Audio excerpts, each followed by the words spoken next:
Čau, mīļie draugi, no meža.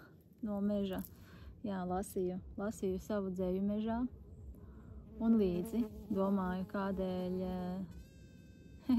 uzlaidās meža bitīte.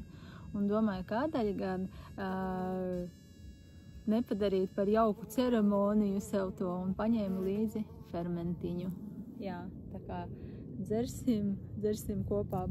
Kā es saku, man šobrīd fermenti nav vairs tādā kvantumā, un es domāju, šīs ir tieši kā laikā priekš manīm tādas mazas pudelītes, jā. Šobrīd es no 3 litriem uz 3 glāzītēm, jā. Nu, šobrīd es tā varētu teikt litru dienā, un priekš manis tas pietiek. Jā, pietiek, un šobrīd es viņu baudu savādāk, jā, kamēr nav atdzisis siltumā. Man līdzi ir avena, piparmētra un citronu zāle. Gatis teica, ka esot ass, nogāzās. Droši vien, ka daļa citronu zālītes. Jā, nu ko, taisam vaļā.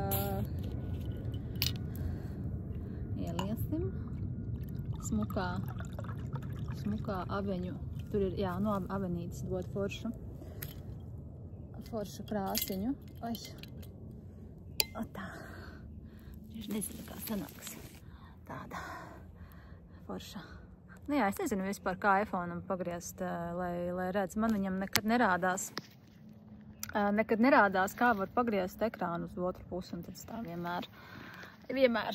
Jā, jebkurā gadījumā, draugi, baudam skaisto laiku. Kā saka, piesūknējamies ar šo burvību un padaram par ceremoniju fermenta dzeršanu. Jā, jo viss ir tam, kam mēs piešķiram paši vērtību, iegūst pilnīgi citu spēku.